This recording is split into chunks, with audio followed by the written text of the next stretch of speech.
ಈ ಒಂದು ಆ್ಯಪ್ ನಿಮ್ಮ ಮೊಬೈಲ್ನಲ್ಲಿದ್ದರೆ ಈಗಲೇ ತೆಗೆದುಬಿಡಿ. ಇಲ್ಲಾಂದರೆ ನಿಮ್ಮ private photos, videos, important password ಬೇರೆಯವರ ಪಾಲಾಗೋದು ಖಂಡಿತ. ಆ ಆ್ಯಪ್ ಯಾವುದು ಅಂತ ಈ ವಿಡಿಯೋದಲ್ಲಿ ಅದರ ಬಗ್ಗೆ ಸಂಪೂರ್ಣ ಮಾಹಿತಿಯನ್ನು ಹೇಳ್ತೀನಿ. ಅದಕ್ಕೂ ಮುಂಚೆ ಈ ವಿಡಿಯೋ ಇಷ್ಟ ಆದರೆ ಲೈಕ್ ಮಾಡಿ, ಹಾಗೆ ಚಾನಲ್ನ ಸಬ್ಸ್ಕ್ರೈಬ್ ಆಗಿ. ಈಗ ನೇರವಾಗಿ ಟಾಪಿಕ್ಗೆ ಬರೋಣ. ಆ ಆ್ಯಪ್ ಬೇರೆ ಯಾವುದೂ ಅಲ್ಲ, ನಮ್ಮ ಕೇಂದ್ರ ಸರ್ಕಾರ ಇತ್ತೀಚೆಗಷ್ಟೇ ಬ್ಯಾನ್ ಮಾಡಿದಂತಹ ಯುಸಿ ಬ್ರೌಸರ್. UC browser. ಈ ಆ್ಯಪ್ ಬ್ಯಾನ್ ಆಗಿದ್ದರೂ ಕೂಡ ತುಂಬ ಜನರ ಮೊಬೈಲ್ನಲ್ಲಿ ಈ ಆ್ಯಪ್ ಈಗಲೂ ಕೂಡ ಇದೆ. ಇದನ್ನೇ ತುಂಬ ಜನ ಬ್ರೌಸ್ ಮಾಡಲಿಕ್ಕೆ ಯೂಸ್ ಮಾಡ್ತಿದ್ದಾರೆ. ಆದರೆ ಈ ಆ್ಯಪ್ ಬ್ಯಾನ್ ಮಾಡಿರೋದೇ ನಮ್ಮ ಪ್ರೈವೇಟ್ ಮಾಹಿತಿಯನ್ನು ಬೇರೆ ದೇಶದ ಜೊತೆ ಹಂಚಿಕೊಳ್ತಿದೆ ಅಂತ.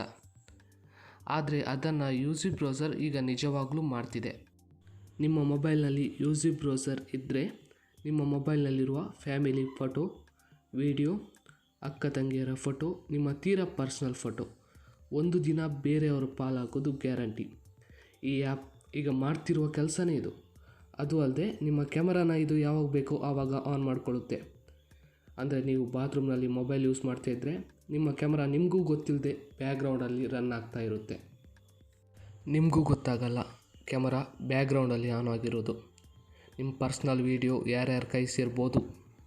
ಈಗಲೇ ಎಚ್ಚೆತ್ಕೊಳ್ಳಿ.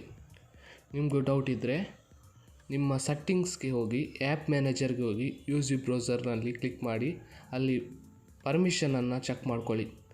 ಅಲ್ಲಿ ನಿಮ್ಮ camera permission, location permission on ಆಗಿರುತ್ತೆ. ಬೇಕಿದ್ರೆ ನೀವು ಚೆಕ್ ಮಾಡ್ಕೊಳ್ಳಿ. ಈ ಆ್ಯಪ್ನ ನೀವು ಈಗಲೂ ಅನ್ಇನ್ಸ್ಟಾಲ್ ಮಾಡ್ಕೊಳ್ಳಿಲ್ಲ ಅಂದರೆ ಮುಂದೆ ಆಗುವ ಪ್ರಾಬ್ಲಮ್ನ ನೀವು ಫೇಸ್ ಮಾಡಬೇಕಾಗುತ್ತೆ. ನಿಮಗೆ ಬ್ರೌಸ್ ಮಾಡಲಿಕ್ಕೆ ಇಂಡಿಯಾದ ಒಳ್ಳೊಳ್ಳೆ ಆ್ಯಪ್ಗಳಿದ್ದಾವೆ, ಅವುಗಳನ್ನು ಡೌನ್ಲೋಡ್ ಮಾಡ್ಕೊಳ್ಳಿ. ಅದು ಯಾವುದು ಅಂತ ಬೇಕಾದರೆ ಕೆಳಗಡೆ ಕಮೆಂಟ್ ಬಾಕ್ಸ್ನಲ್ಲಿ ಕಮೆಂಟ್ ಮಾಡಿ. ನೆಕ್ಸ್ಟ್ ವೀಡಿಯೋದಲ್ಲಿ ಆ ಆ್ಯಪ್ಗಳ ಬಗ್ಗೆ ಹೇಳ್ತೀನಿ. ವಿಡಿಯೋ ಇಷ್ಟ ಆದರೆ ಲೈಕ್ ಮಾಡಿ, ಹಾಗೆಯೇ ಚಾನಲ್ನ ಸಬ್ಸ್ಕ್ರೈಬ್ ಆಗಿ.